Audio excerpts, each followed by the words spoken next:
안녕하십니까. 안전하고 편안한 재테크 투어 오마이 주식 진행의 이화영입니다. 연휴가 끝나자마자 우리 코스피는 너른 들판에서 햇살 받아 머리를 숙이는 것처럼 예쁜 황금빛으로 물들었습니다. 지난주 코스피가 사상 처음으로 3,600선을 돌파했죠. 최근 삼성전자와 SK하이닉스, AI와 반도체 섹터가 시작을 제대로 끌어올렸습니다. 물론 지난주에 반도체 관련 종목을 보유하신 분들은 미소도 지으셨겠지만 또 다른 섹터 투자자분들께서는 지금이라도 이 반도체 섹터를 포트폴리오에 담아야 할지 정말 많은 고민도 되셨을 텐데요. 오늘 오마이 주식 꼭 주목해 보시죠. 저희가 성공 투자를 위한 전략 현명하게 세워드리니까요. 지금부터 함께해 보시길 바라겠습니다. 생방송 오마이 주식 재테크에 대한 궁금증이나 고민 있으시면 언제든 편하게 물어봐 주시면 되는데요. 저희와 함께 소통할 수 있는 창구 알려드리겠습니다. 자, 시청자님 모두 스마트폰 갖고 계시죠? 휴대전화 카메라를 켜시고 하단 자막에 보이고 있는 QR코드를 스캔만 하시면 눈여겨보면 좋을 기업과 각종 주식과 연관된 특급 자료를 바로바로 가져가실 수 있습니다. 오늘 시장 어려운데요. 또 성공적으로 대응하실 수 있는 다양한 자료 저희가 가득 준비했으니까요. 많은 참여 부탁드리겠습니다. 매일 오후 1시 40분 그리고 한 번 더 방영되는 밤 12시 꼭 기억해 주시고요. 자산 가치 상승은 더 이상 꿈이 아니니까요. 자, 그럼 오마이 주식 힘차게 출발합니다. 시청자님과 함께할 안전하고 행복한 여행을 위한 오늘의 증시 기상도 지금부터 안내해드리겠습니다.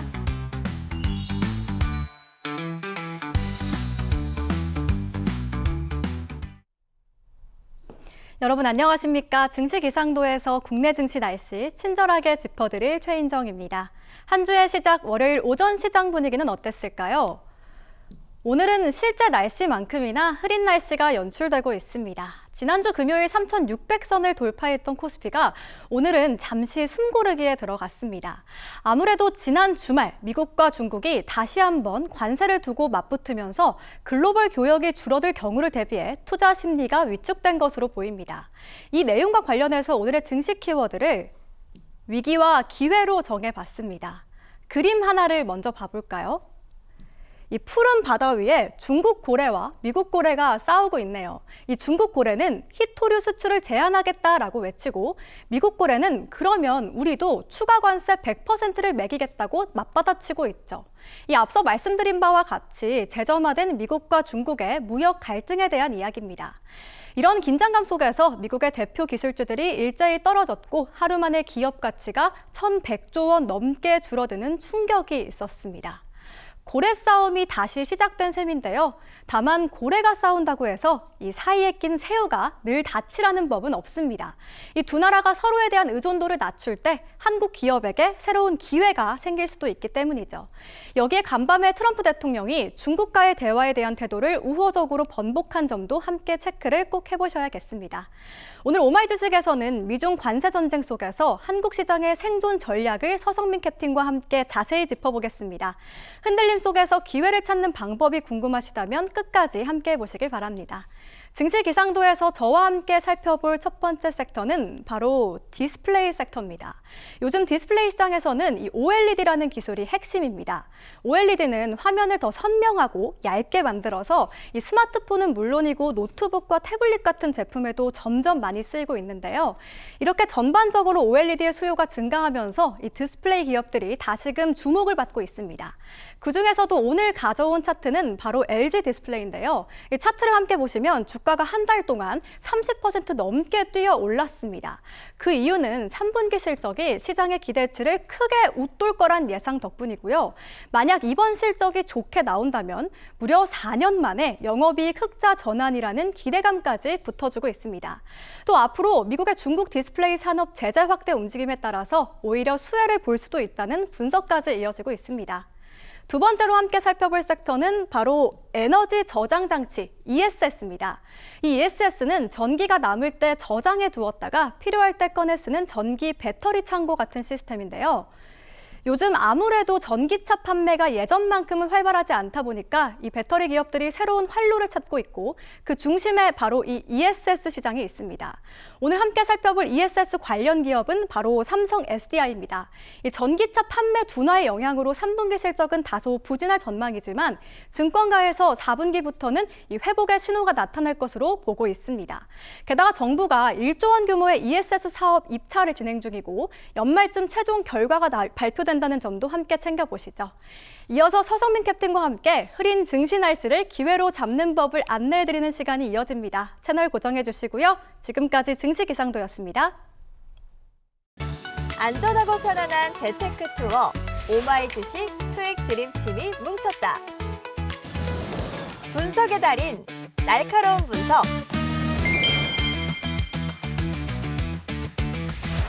든든한 나침반. 친절한 동행.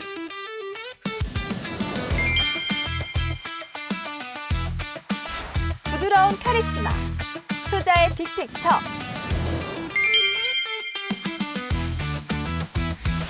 안전하고 확실한 재테크 투어의 든든한 동반자가 되어드리겠습니다. 상승을 향한 비행 지금 출발합니다.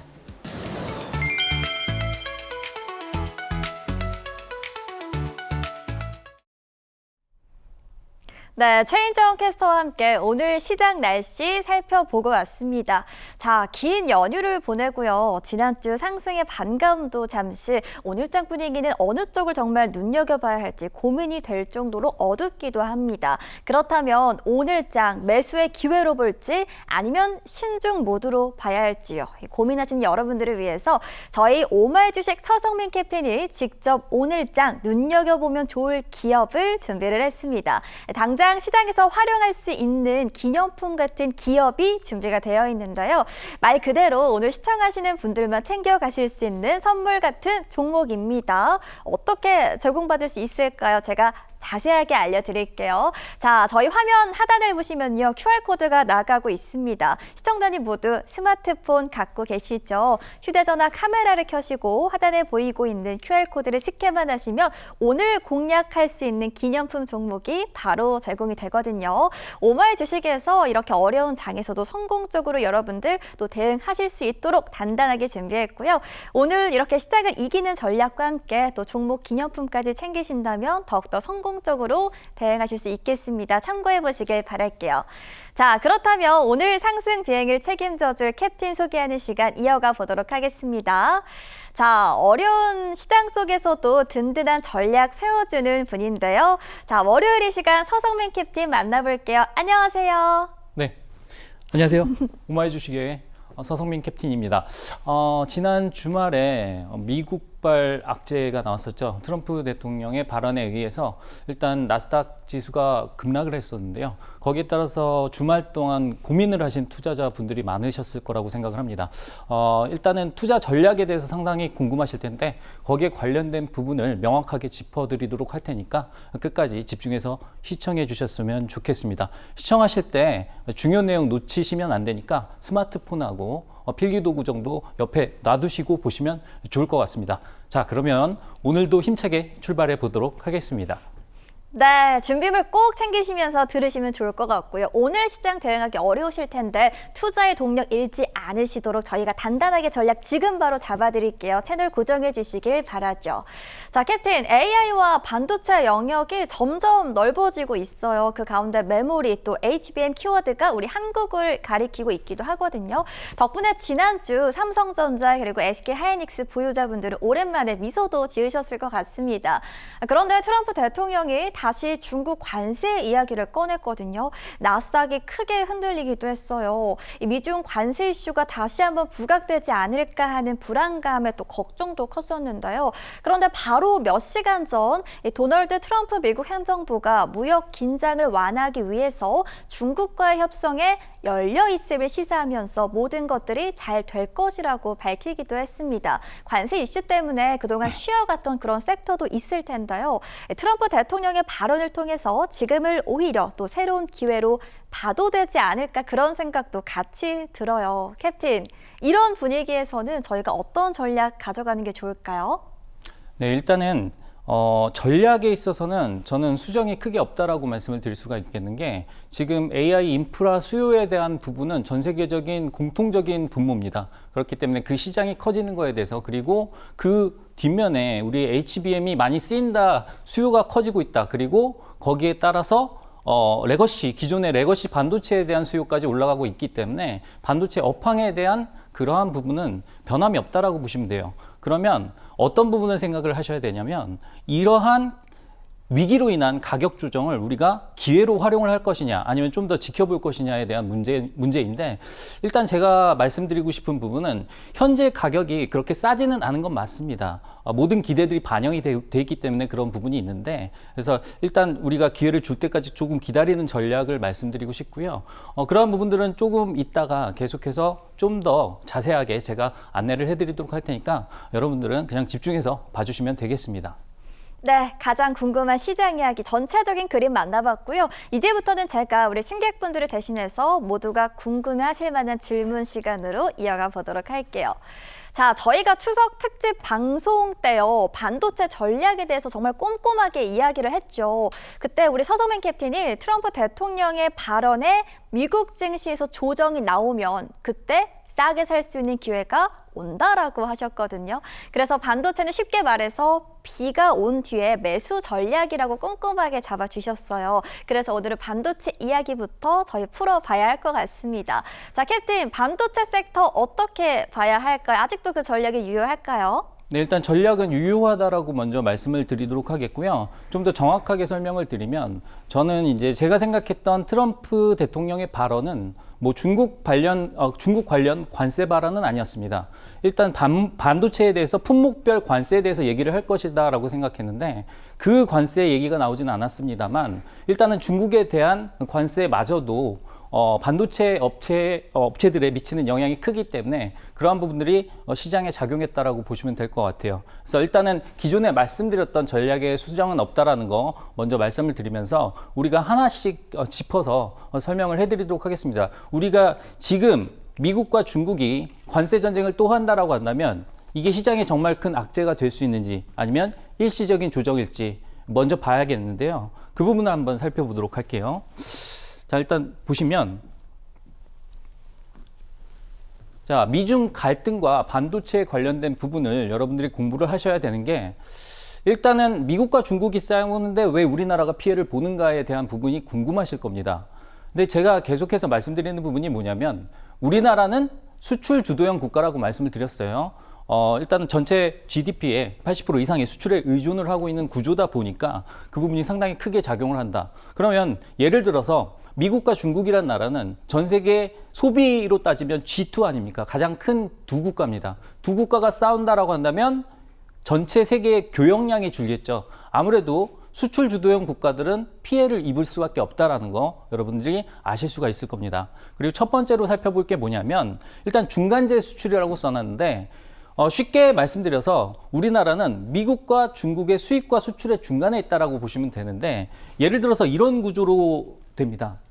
중국에서 우리의 반도체를 조립을 해서 미국에 수출을 한다. 뭐 이런 과정이 나오거나 아니면 중국의 히토류를 수입해서 반도체를 만들어서 미국에 수출한다. 뭐 이런 여러 가지 형태들이 있는데 모든 과정에서 중국과 미국이 껴있다라는 겁니다. 그렇기 때문에 미국이 중국을 때리기에 들어간다라고 한다면 우리나라는 영향을 안 받을 수가 없다라는 거를 여러분들이 반드시 알고 계셔야 된다는 게 첫 번째 포인트고요. 두 번째는 엔비디아의 영향이라고 했는데 지금 잘 알고 계시겠지만 지금 전 세계는 AI 관련해서 국가 주도의 소버린 AI 정책들이 진행 중입니다. 미국도 AI 활성화 정책에 목을 메고 있는 상황이고 중국도 이에 못지않게 따라가고 있는 상황이죠. 예전에 챗GPT가 시장을 주도하고 있을 때 갑자기 돌발 악재로 출현했던 것이 바로 중국의 딥시크였습니다. 바로 중국에서도 정말 훌륭한 생성형 GPT를 만들어낼 수 있다라는 사실이 시장에 충격을 줬던 거고요. 거기 일면에 뭐가 있었냐면 엔비디아의 GPU 칩이 있었습니다. 뭐냐 하면 일단은 미국에서는 엔비디아의 칩 중에 H100이라든가 고성능 칩들을 많이 썼습니다. 물론 지금은 블랙웰로 업그레이드가 돼 있고요. 그런데 중국에는 H100 수출을 하지 않았어요. 그럼에도 불구하고 H20 같은 조금 떨어지는 칩을 가지고도 중국이 딥시크라는 훌륭한 언어 모델을 만들어냈다라는 게 시장에 충격을 주었던 거였죠. 그래서 그런 부분을 봤을 때 미국에서는 또 한 번 H20 수출에 대한 제한을 걸 수가 있습니다. 근데 이 부분이 엔비디아의 실적에 미치는 영향이 상당히 크다라는 거 여러분들이 아셔야 합니다. 그래서 엔비디아가 지난번에 여태까지 실적을 발표를 했을 때 항상 시장의 기대치를 뛰어넘었었거든요. 근데 딱 한 번 시장의 기대치에 못 미쳤던 그때가 언제냐면 중국에 관련돼서 H20 칩을 수출 제한을 했을 때, 너 중국에 그 칩도 팔지 마라고 했을 때 그러한 부분이 나타났었으니까 여기에 관련해서 만약에 엔비디아가 실적이 안 좋게 나온다라고 하면 거기에 HBM을 제공하는 SK 하이닉스라든가 삼성전자 같은 그러한 기업들에 대한 실적이 악화가 될 수가 있으니 그런 부분이 조금 조심할 포인트다라고 말씀을 드릴 수가 있겠죠. 자, 그러면은 이러한 모든 부분을 고려했을 때 우리는 이러한 상황이 분명히 위기 상황이라고 생각을 하실 거예요. 근데 일단 입장을 잠깐 바꿔서 위기는 곧 기회다라고 한번 생각을 해보도록 하겠습니다. 그 이유를 말씀을 드리면 만약에 미국과 중국의 다툼이 계속 진행될 것이다. 그리고 이 과정은 파국으로 치닫을 것이다 라는 가정을 하게 되면 지금은 주식을 할 때가 아니죠. 하지만 우리는 경험의 민족입니다. 경험을 한번 해봤어요. 언제 해봤냐면 4월 초에 미국과 중국의 관세 전쟁이 있었죠. 그때 뭐 서로 120%, 150% 난리도 아니었습니다. 이거 뭐 유치원생들 막 우유 던지면서 싸우는 수준의 싸움을 보여줬었죠. 근데 결국에는 어떻게 됐습니까? 아, 우리 이거 일단은 11월까지 한번 미뤄보자 라고 협상을 시도를 했죠. 그러면서 각국은 그냥 의도가 뻔합니다.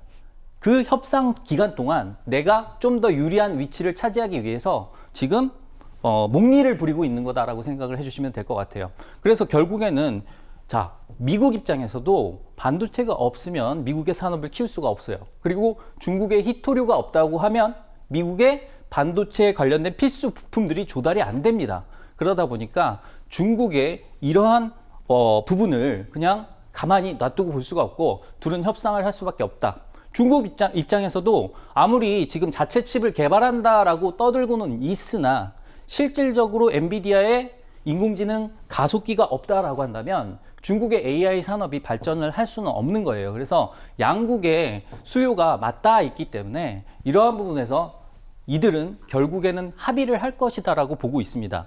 특히나 지금 10월 31일 우리나라 경주에서 에이펙 회의가 예정이 돼 있었잖아요. 그래서 그 장소에서 원래 시진핑과 트럼프 대통령이 만나기로 했었는데 일단은 지난 주말에는 트럼프 대통령이 만날 필요 없을 것 같다라고 발언을 했는데 오늘 또 말을 바꿨습니다. 뭐 만나봐도 괜찮을 것 같은데 라는 어조를 얘기를 했는데요.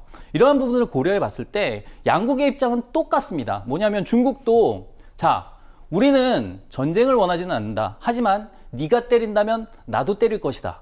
자, 이런 입장이고요. 트럼프 대통령도 마찬가지입니다. 모든 것은 중국에 달려있다. 나는 화해의 제스처를 취하고 싶다. 이렇게 얘기를 하고 있으니 결국에는 11월 되기 전에 뭔가 긍정적인 얘기가 나올 것이다. 다만 그때까지는 조금의 변동성이 있을 수 있잖아요. 예를 들어서 예전과 같이 미국의 대응에 중국이 더 과격하게 대응을 한다거나 뭐 이러한 과정들이 나오면서 시장의 변동성은 있을 수 있습니다. 하지만 그때마다 우리가 매수의 기회로 활용을 할 수 있는 어느 정도 조정을 크게 준다면 기회로 활용을 할 수 있는 그런 장세가 될 수 있을 것이다라고 생각을 하고 있기 때문에 큰 그림에서의 전략의 변동은 없다. 뭐 이 정도로 봐주시면 될 것 같고요. 제가 그래서 지난번 연휴 특집 방송 때 말씀을 드렸던 부분이 뭐였냐면 반도체는 우리가 비온 뒤에 탑승 전략을 취하자라고 활주로 기법에서 말씀을 드렸었어요. 그래서 그러한 부분들을 참고를 하셨으면 어느 정도 이러한 부분이 이해가 가실 것이다라고 생각이 되고 있고요. 그때도 제가 방송 초반에 말씀드렸던 부분이 그림이 저거였습니다. 트럼프 대통령이 관세에 대해서 반도체에 대한 관세 얘기를 하면 반도체 섹터는 우리가 매수 기회를 줄 것이라고 얘기를 했는데 거기에 대한 관세 얘기는 아니었지만 중국과의 관세도 마찬가지로 반도체 섹터에 영향을 줄 수 있으니 그러한 부분들이 어차피 전략적으로 유효한 상황이 되었다라고 보시면 될 것 같습니다. 물론 오늘 생각보다 많이 빠지진 않았어요. 제가 생각한 만큼 빠지진 않았습니다만 추가적인 조정이 나온다 그러면 우리가 주식을 지금 반도체 섹터를 안 가지고 계신 분들 입장에서는 조금 더 좋은 기회를 주지 않을까라고 생각을 하고 있습니다. 그래서 조급하게 생각하실 거 하나도 없으니 우리가 공부를 하시면서 기다리면 되겠다라고 말씀을 드릴 수가 있겠고요. 그래서 제가 원전의 추억을 말씀을 드렸잖아요. 원전의 추억이 뭐였냐면 두산 에너빌리티 같은 종목이 2만 원대에서 7만 원대까지 꾸준히 상승을 하면서 한 번도 매수기를 주지 않았는데 딱 한 번 줬던 적이 언제였냐? 바로 체코의 두코바니 원전 수출을 할 때 프랑스의 EDF가 제동을 걸었을 때였습니다. 그때 마침 활주로 차트에 이렇게 닿고 나서 우리가 꾸준한 상승을 줬다라는 부분을 우리가 되새겨 본다라고 한다면 반도체에서도 그러한 전략적인 부분을 참고를 할 수 있겠구나. 뭐 이 정도 받아들여 주시면 좋을 것 같습니다. 네.